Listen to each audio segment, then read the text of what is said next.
Hi, good morning and welcome to today's panel on Hong Kong cinema. We're joined by some guests today who are going to talk about feature films as well as the Fresh Wave program that we screened yesterday. I'd like to start by introducing the guests here today with the feature films. Sitting next to me is Erica Lee.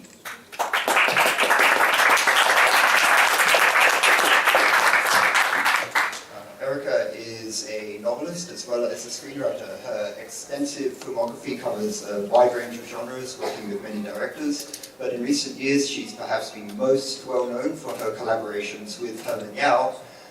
This year at Far East Film she's a guest with both The Sleep Curse and Shockwave. Also present is Herman. Hello, So Herman's huge filmography as a filmmaker goes back into the 1980s.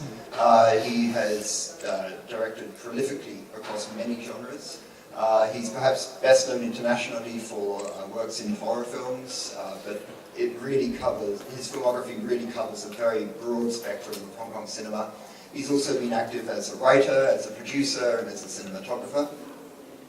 And he's here today with Sleep Curse and Shockwave. Also with us today is Roy Szeto. Good morning. Roy Szeto joined the Hong Kong film industry, working with filmmakers like Choi Hak as a scriptwriter for films like Chinese Ghost Story 3 in 1991, The Wicked City the next year. He then eventually moved over to theatre and became one of the key theatre directors in Hong Kong. He has his work has, in recent years in particular, been with a leading theatre company called the Hong Kong Repertory Theatre, where he has won Best Director awards for works including the theatre production of Shed Skin Papa.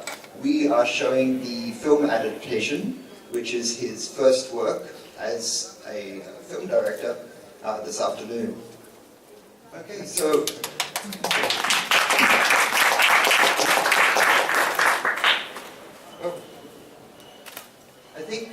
we haven't been able to see Shockwave yet, and of course Shed Skin Papa, but perhaps we can start then with the film that we showed last night, which was The Sleep Curse. Obviously it's quite a return to the kind of more shocking, extreme cinema that you have worked in before. Can you discuss how the project came about? What you conceived the project to be. This is for you and Erica as well. At first, something happened in Hong Kong 2 years ago, and some filmmakers they got trouble, and then one of them is Herman, and he began to. Actually, he had a company at that time, and then with that company, Herman wanted to make some Hong Kong movies. Hong Kong movies in the sense that that probably is prohibited in the Chinese mainland. And then for the initiation of The Sleep Curse, actually it's a ghost story, and Herman initiated collaboration of me and Anthony Wong, and then with some casual chat, and then we intentionally tried to make The Sleep Curse something that can, I won't say sequel because all the three stories are independent. And then The Sleep Curse, we wanted it to be something echoing with the Untold Story, Ebola Syndrome, and obscurely also echo with the Taxi Hunter.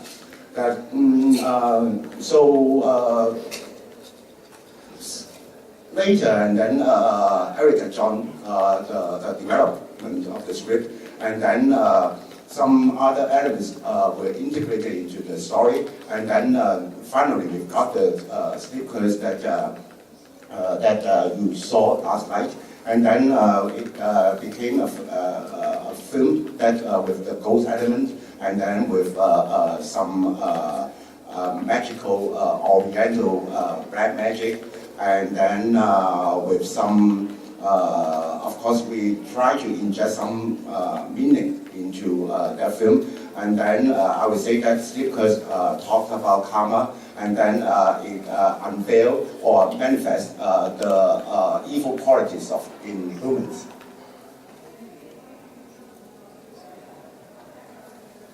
And Erica?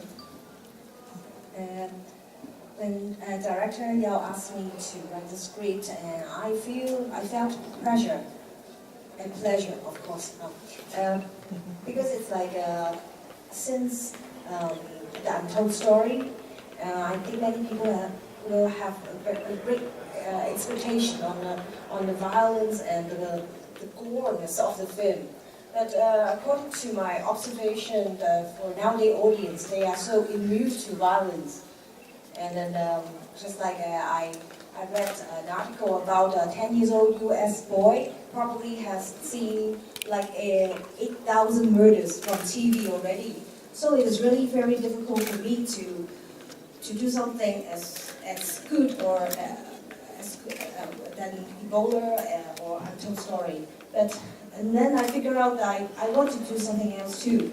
It is to speak for women, especially for those who cannot speak for themselves, like the victims of wars. The comfort women is what I'm trying. This topic was trying to tell the world that some justice is still undone. So I think the mental violence of kidnapping girls and repeatedly assault them, this is also kind of shocking to the audience. And this is why we make the story this way. And of course, these days it seems to be quite hard to make genre pictures in Hong Kong, with horror, for example. But you seem to keep coming back to these. Do you find it difficult to make this kind of project, or do you personally find the situation today is still just as easy? Actually, I didn't and I won't consider it to be a kind of comeback. Actually, I would say that I make similar. If you describe it as a horror film, I think I made some horror films in the past years.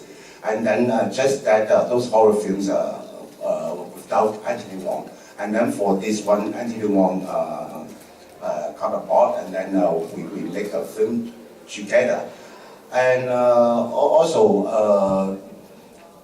as a filmmaker, I would say that sometimes I'm quite opportunistic, because just like Erica just mentioned about the comfort women, I think 2 or 3 years ago we tried, but we never realized that story into a film.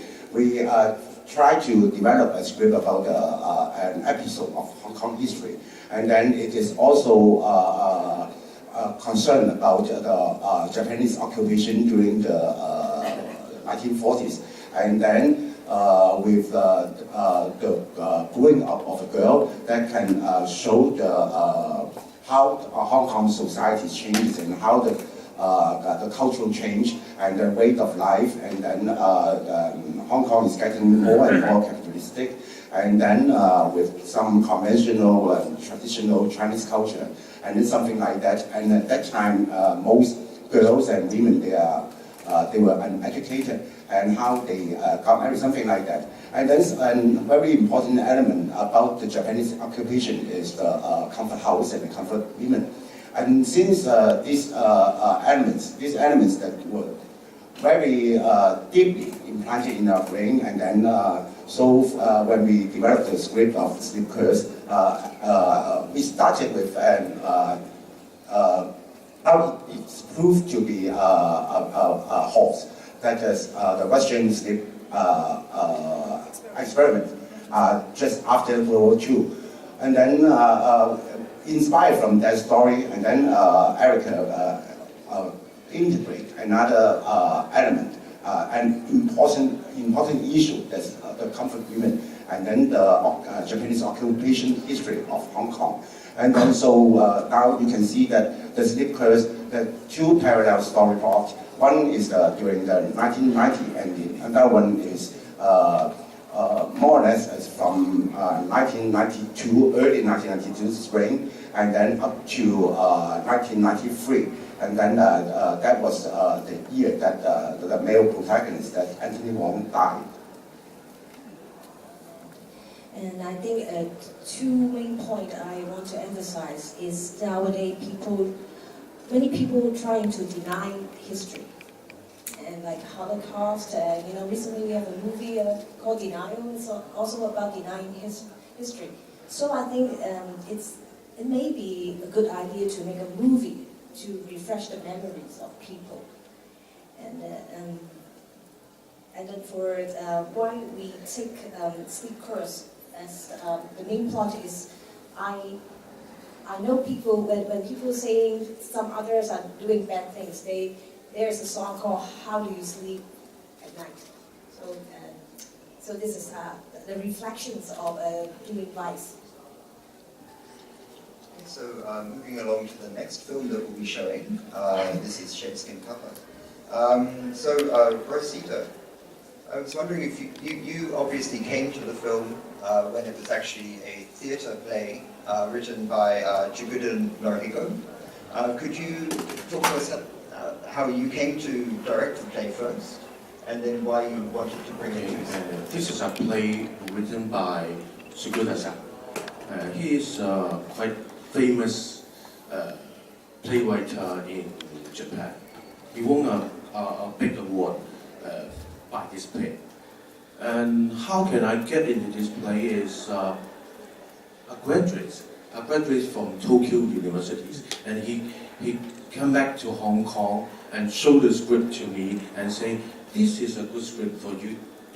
Because Hong Kong Repertory Theatre at that time, we have a range of different age of actors, because we need 6 papa in the play and in different ages.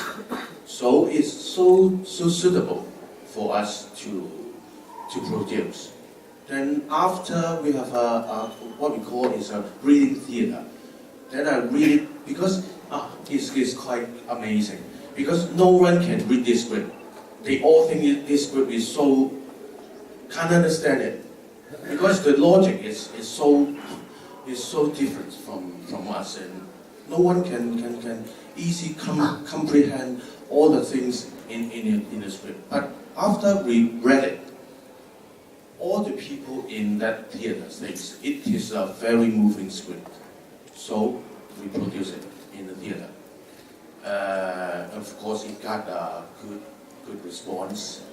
And then one day, my film producer, Julia, come to me and ask me why you don't try to make this as a film. I said, really? Because I worked at a film industry for quite a long time, and for me, I don't believe that. Is it real? I don't believe that. Then I, with feels and some kind of, I don't believe, and then we struggled for quite a year to make it produce really on a film. Of course, making a film is not an easy thing in Hong Kong and all over the world. And at last we tried very hard, and every time we think it may not be done, but at last some people come to me and said, it's a good script, do it, and I support you, and finally done. Congratulations. Well, thank you. Translating that script to the big screen seems like a huge effort, because obviously you need a lot of, for example, computer graphics, you have some very difficult staging in the film as well. What were the challenges for you, especially as a first-time film director? Yes, maybe it's lucky that I am a writer also. Is the first thing I need to do is to change the context of the script. Originally, is a Japanese context film, context story. Then I changed it into a Hong Kong context. Of course, it's a great effort to do it. I have to change the song because in the original one, it's a song called Sukiyaki. Come, please, come. sorry. Derek Tsang. Hello, everybody. Continue. Okay. Continue. Wait. The song. Sukiyaki. Maybe some people will notice that. Da da da da da da da da da da da. Know that song?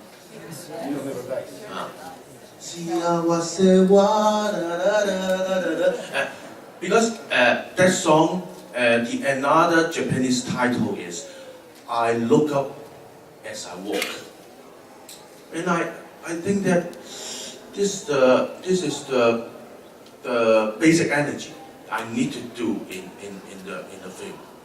I look up, though I'm crying, I look up and as I walk. So it gave me a creative core for me to rewrite it. And of course, because the whole film is quite, it's not science fiction, but fantasy. It's a fantasy. We need to use some CG graphics to enhance that storytelling.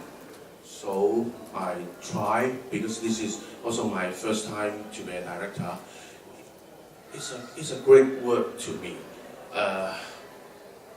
At least 8 or 9 months work with the CG people. I can't say anything. I want to forget all of this, but okay. Finally we have done that project. Thank you.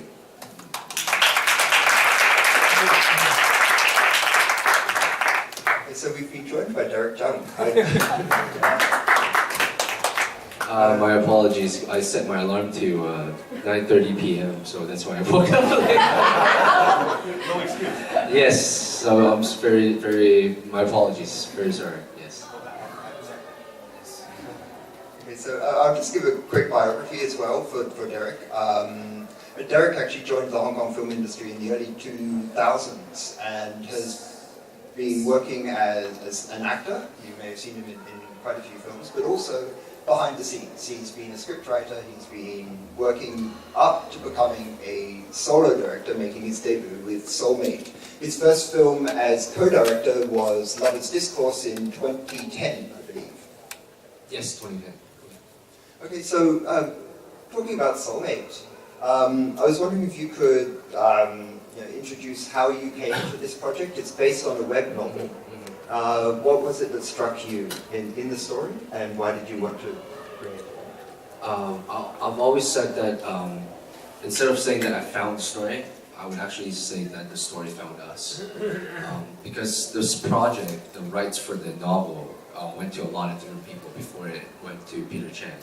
It went to Wong Kar-wai, it went to Shinji-Aiwa, and then after that, somehow it didn't happen, didn't develop into a full project, and then it went to Peter Chan in 2015. Yeah, at the beginning of 2015. And then one day I received a call from Peter Chan, and he called me. He's like, I have a project on hand. I think it's really right for you. Because me and Peter, we've been talking on and off for the past 4 or 5 years. We've been trying to find a project that we can collaborate on. Because ever since after Lover's Discourse, he has been asking whether I would like to work on a project with him. And of course I want to. So for 4 or 5 years, we've been on and off talking, and then there are projects that he likes but I didn't like, and then I like, he didn't like, so it went on for a couple of years. And then finally in 2015, when he called me, he's like, oh, I have this project, it's called 七月延伸, 主爱延伸. I think it's right for you. So he just sent me the online novel. After I read it, the first reaction I had was that I'm very envious of the two characters. I think it's very difficult to find someone that knows you that well in the world. And to me, Chiyo and Aja is like basically like the same person. It's two more extreme characters of the same person. So I've pretty much fell in love with it right away, and then I told Peter, this is the project that I've been waiting for. So I immediately said yes, and then started working with the scriptwriter, and that's basically how the project came along. Were there any challenges in adapting this? I think the biggest challenge is that instead of saying it's a challenge, I think it's actually a good thing because it's a very short story. There's only 20 pages, I think. And it's a pretty straightforward linear narrative. It starts from when they're 13 and then all the way to the end when one of the characters passes away. So for us, especially for me as a director, I wanted to make a story in terms of the narrative to be more complicated. Instead of just telling a very linear, straightforward story, we came up with the idea of having a novel within the film. How it's basically, it's more like what do you call it? Redemption of one of the characters for her to write one of the story. That's basically what got me really excited about the project when we came along with that. And then the idea that the two of them are actually the same person, that their character gets switched. How Chiyo became Ansan and Ansan became Chiyo. I think that was the one thing that really touched me and what really excited me as a director when we were working on the script. Moving back to Herman and Erica, we should talk about tonight's closing film, Shockwave. So, how did this project come about? Obviously, it's a huge action film, and it's focused on a Hong Kong tunnel.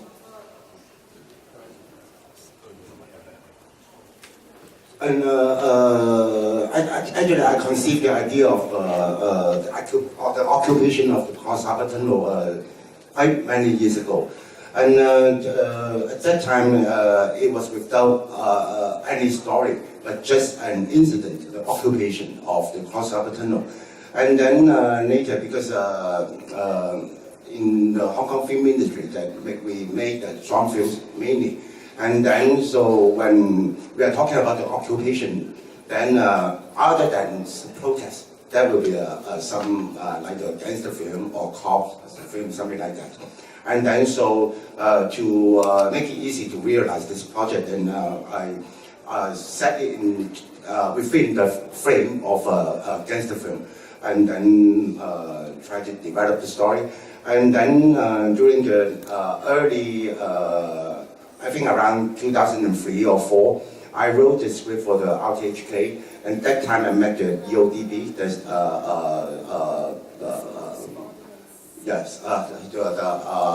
bomb disposal unit in the Hong Kong Police Force. And then I met some experts about the explosives, and then I got some knowledge about that small unit of the Hong Kong Police Force, because the total members of the force is less than 20. And then with these two elements, one is explosive expert, and then or bomb disposal officer, and then with the occupation of the Cross Harbour Tunnel, and then with this idea, then I developed the script with Erica. And then actually it was already 3 or 4 years ago. And we finished a draft that we feel it was up to a standard. Everyone got different standard. Our standard is that it can appeal to the audience, and we might be able to secure the investors and as well as the lead cast. And then so this project went to Universe. And then the first cast that came into our mind was Andy now. And then because I worked with Andy for many years, since the 1980s, and then so we have kind of friendship, although we didn't see each other frequently. And then I approached Andy, and then just with meeting about for 2 hours, and then Andy said yes to the project. And of course, to him, because Andy got his own film company, and he is a superstar, so a lot of terms that got to be negotiated with. And then also because of the censorship of the script in the Chinese mainland, and then 2 years, luckily I made 5 or 6 films in those 2 years. And then, thank you. And then until 2016, that was last year, and then the project really came to actual filming. So for Shockwave, the pregnancy is about 3 to 4 years. And first, I heard of bombing the Cross Harbor Tunnel. I found it very exciting. And then when I finished the script, I found out that I have potential to be a terrorist. And then for me, the most challenging part is how to put all those action into a sensible story. Because I'm not sure about you, but I found that many action pack has no story at all. Sorry. So I'm trying to put a story inside and make all the characters more round. And then I try very hard to put some romance inside and then to cheer up the female audience. Thank you. And Gregor, welcome. And Herman, I mean, you originally conceived this to go about the Cross Harbor Tunnel. What was the significance of that piece of infrastructure and not something else? And Jimmy, because for the Hong Kong people of my the age of my generation, so I think that the Cross Harbor Tunnel is a very significant landmark of Hong Kong. And this landmark, it also tells the story of Hong Kong, or the Hong Kong history in the past decades.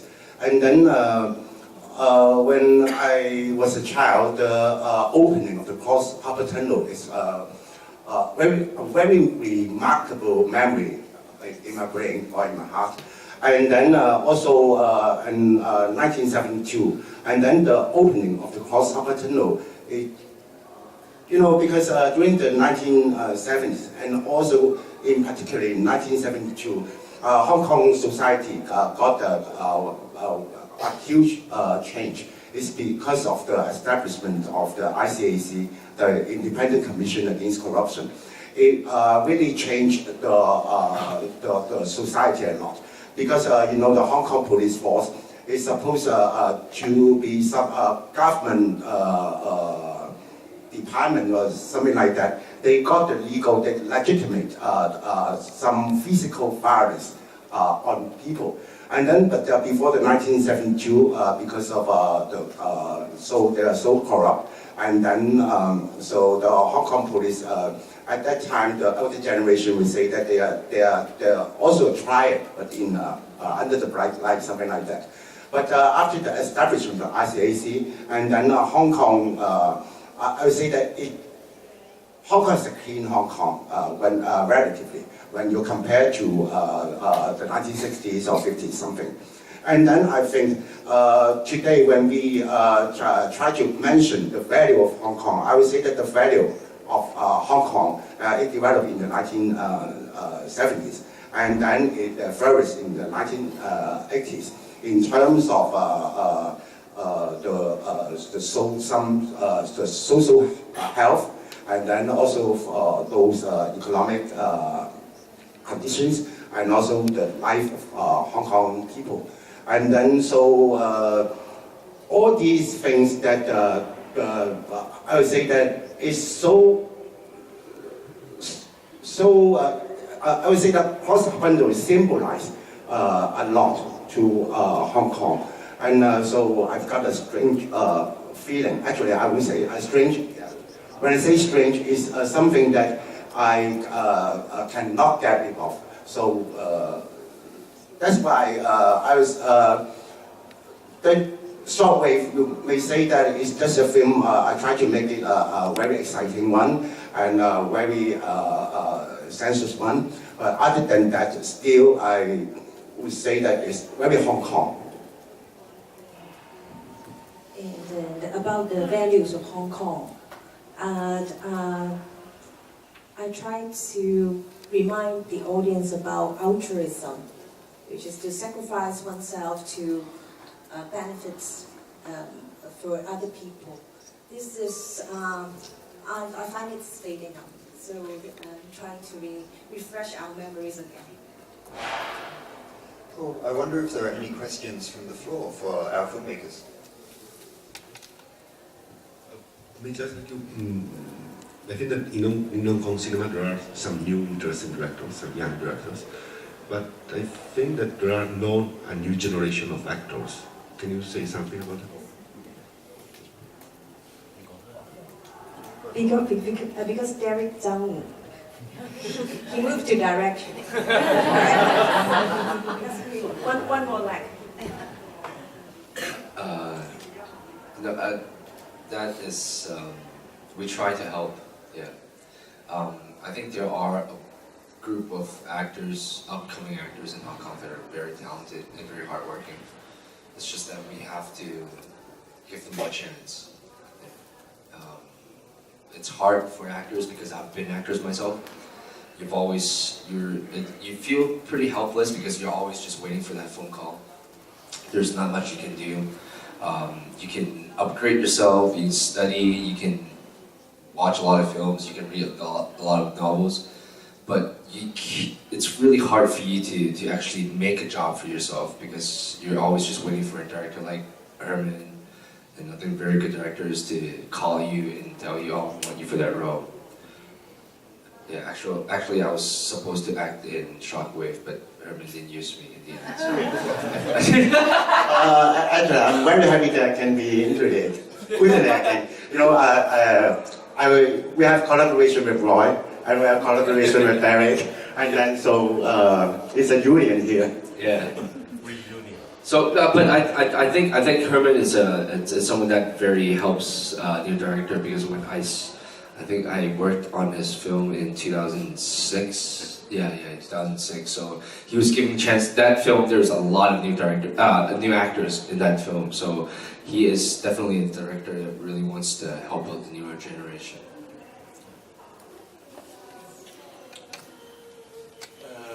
We want to say something about new actors. Because I'm a teacher of Hong Kong APA,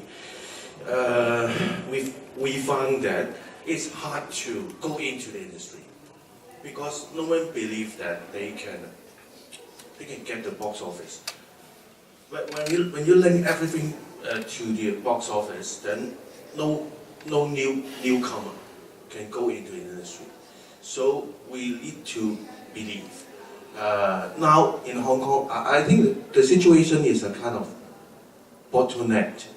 The bottleneck situation. Some new director coming. Well, yesterday when I see your film, I feel so happy because still have some hope. So do something.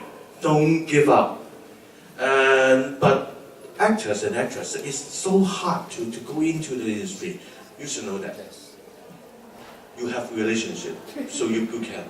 But it's not easy. It's not easy. I can't persuade the boss, the investor, to think that you can do that and you can get. Because all the thing is commercially money orientated. So just change this mind. Because creativity need to take risks.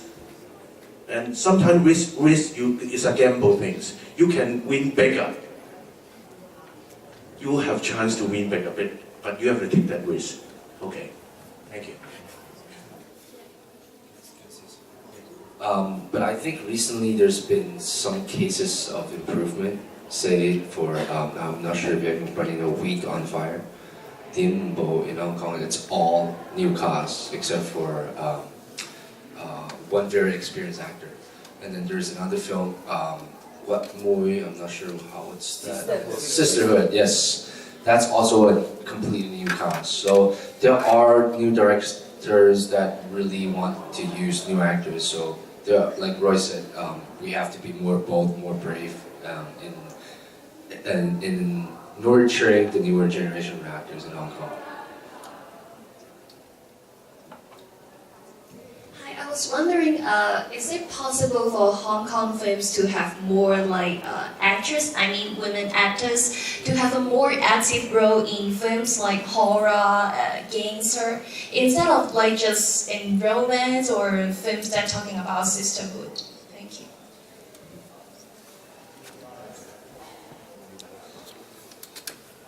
I think when talking about the Hong Kong film industry, I think I'm one of them.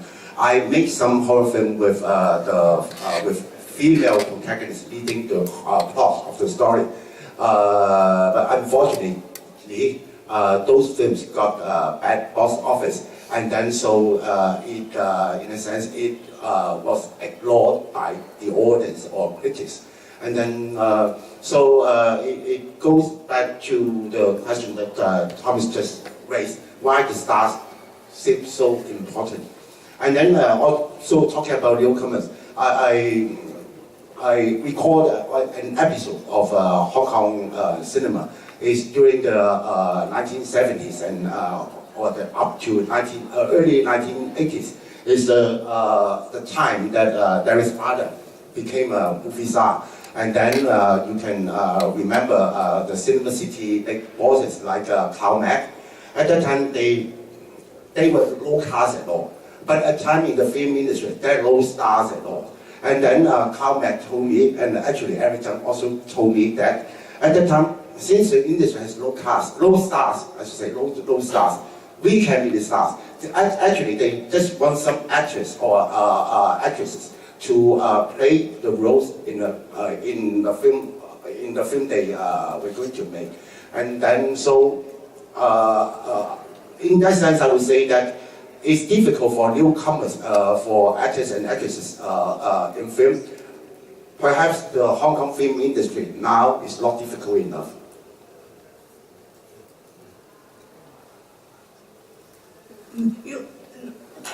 Also, okay.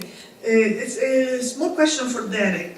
Can you tell us when was this web novel published? Because I noticed that besides obviously the historical circumstances are different, but there is an uncanny resemblance in the story to the books by Elena Ferrante, the Italian author, My Brilliant Friend, these cult novels that have been very, very popular everywhere. And the story, the dynamic between the two women, and then one of them writing the story of the other and vice versa, it's very, very, very similar. So I was wondering whether there was any connection there.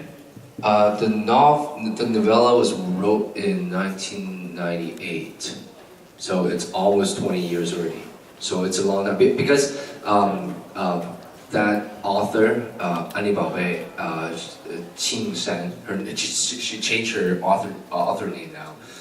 She is actually the first generation of authors that were writing online.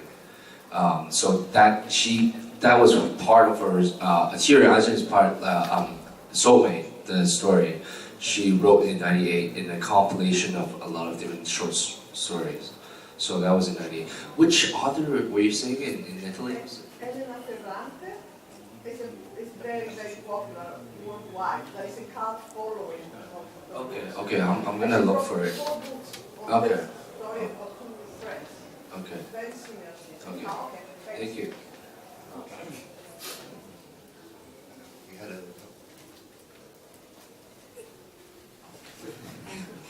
I'm actually I want to know something about the SIP course because the movie hasn't been released in Hong Kong yet, and I'd like to know which is the plan for the release.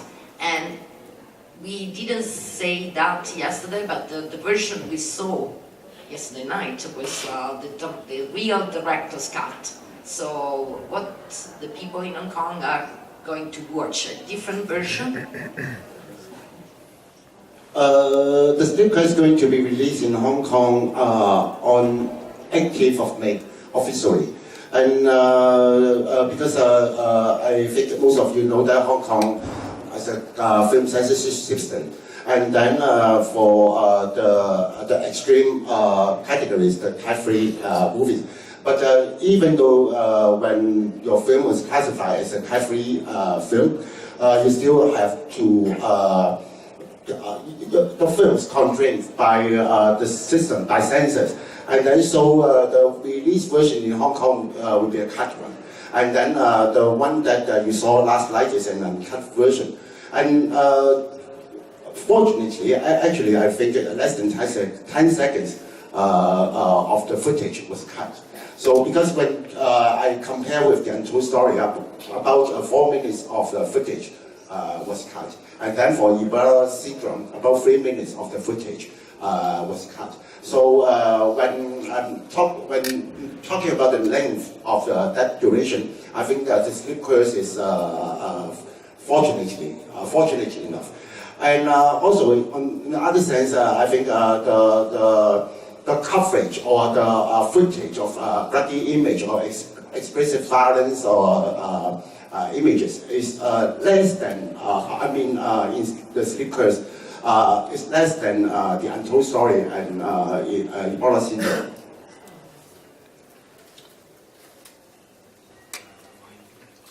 Thank you. Question for Director Yu.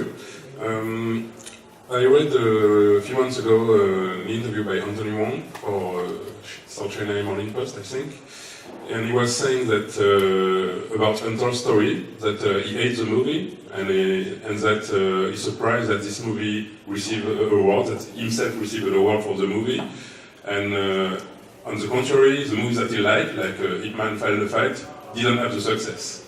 So actually, did you discuss about this with Anthony Wong, and how did you convince him to go back to Category 3 movies? Actually, for the issues you just mentioned that Anthony Wong mentioned, actually, I'm really not interested. But anyhow, because he's a friend of mine, when you talk about that, because the mass, the public, the people surrounding you, all mysterious mass that you can never understand. And also, if we consider film as a form of art or a medium, I think we should not narrow down our eyesight within just a particular moment. And then just like Ebola syndrome, at that time when it was released in 1996, the box office in Hong Kong is really bad. No one knew that at that time. After 20 years, it became kind of a very remarkable something work of mine or with me and Anthony. So I think we shouldn't care too much about all these things. And then I think we should try our best to have a clear mind that what we have done.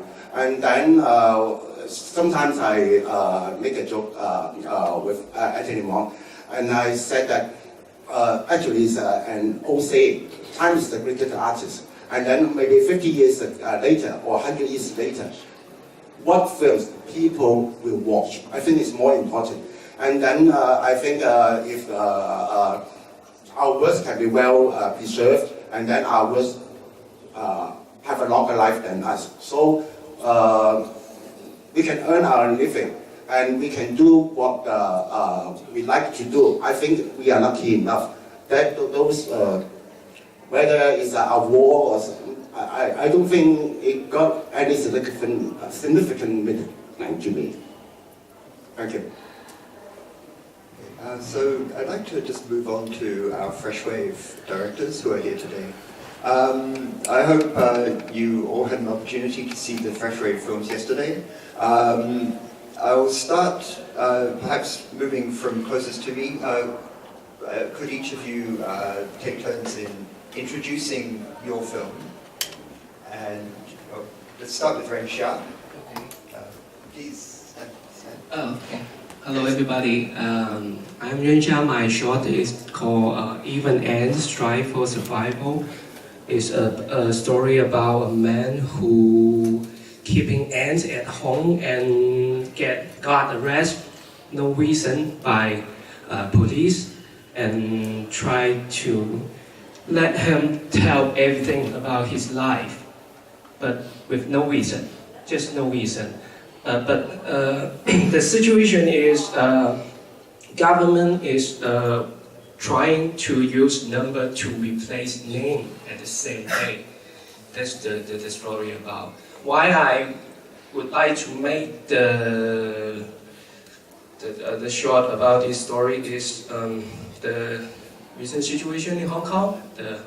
We try to find more democracy. I have so many anger inside of me. I have to express. That's the reason. Thank you.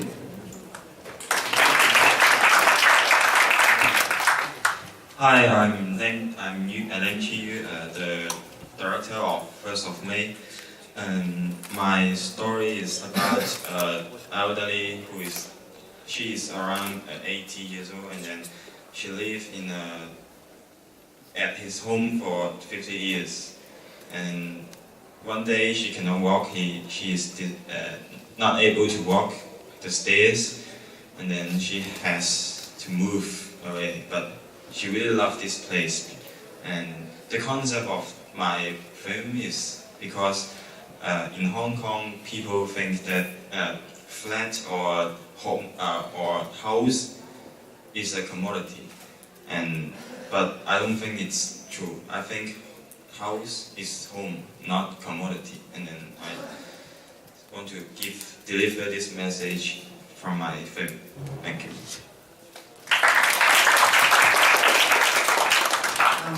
Hello, I'm Ashley. I'm the director of Life on the Line.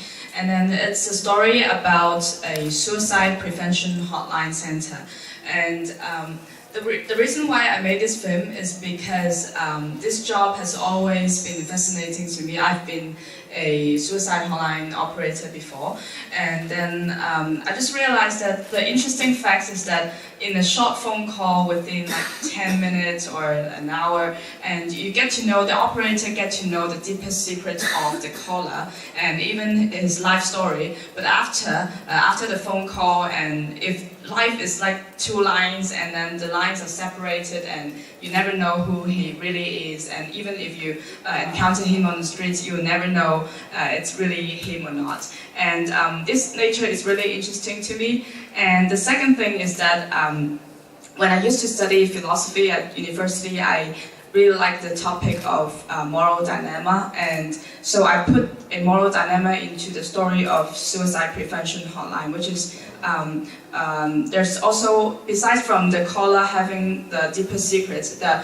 operator also has her deepest secrets, which is her daughter has died a few years ago, and then she received a phone call from a man who is committing suicide, and she finds out that he is actually the one responsible for her daughter's death. So it creates a moral dilemma between it's her responsibility to save one person, and at the same time she wants this guy to be dead so bad. So this is something that's so fascinating to me, and it's one of the main ideas that why I created this story.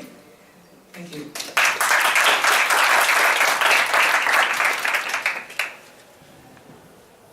Hello, I'm Phoebe, and I'm the director of Szeto.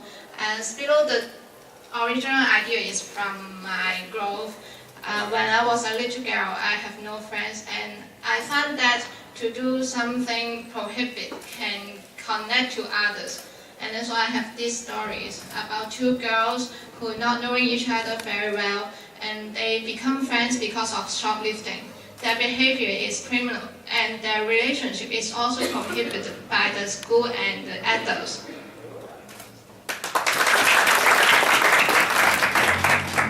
I just have a follow-up question again for all of our Fresh Wave directors. Now that Fresh Wave has finished, the Fresh Wave Festival was only last month. Can you tell us what you're looking to make next? I'm going to shoot my first feature film at the end of June this year. Okay, also produced by the Andy Lau. He's the exclusive producer. Yes, and that's my next step. Thank you. The story is a comedy. Still, I cannot tell you right now.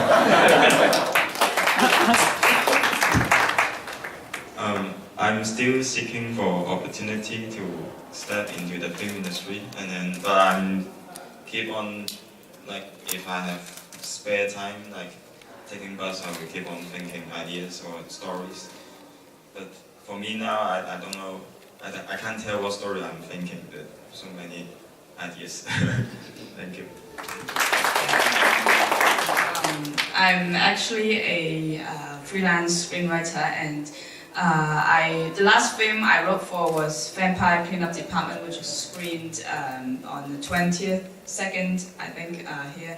And it was actually my first feature film that I wrote for, and recently I'm also writing for another feature film, and I'm also seeking for different opportunities. So may I ask three directors so if this opportunity is welcome, because I really like to work with this. Okay, thank you. I'm working for TV now, and I'm trying to learn from different roles. I don't know if I can enter the film industry, but I will keep on learning. Thank you.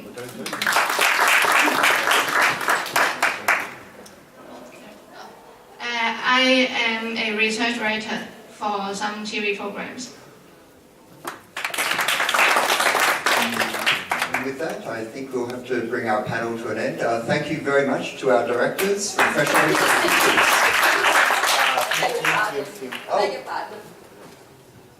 Sorry, one more question. I would like to ask to the soulmate, I would like to know if you were interested also to underline not only the sentimental themes, but also the role of the masculine part, not the female part of the story. I want to underneath, at the moment, men's what are doing in a family. Is there a possibility for a woman to have a man with her, and what kind of role will a man can interpret for a woman as a possibility for a woman and a man with her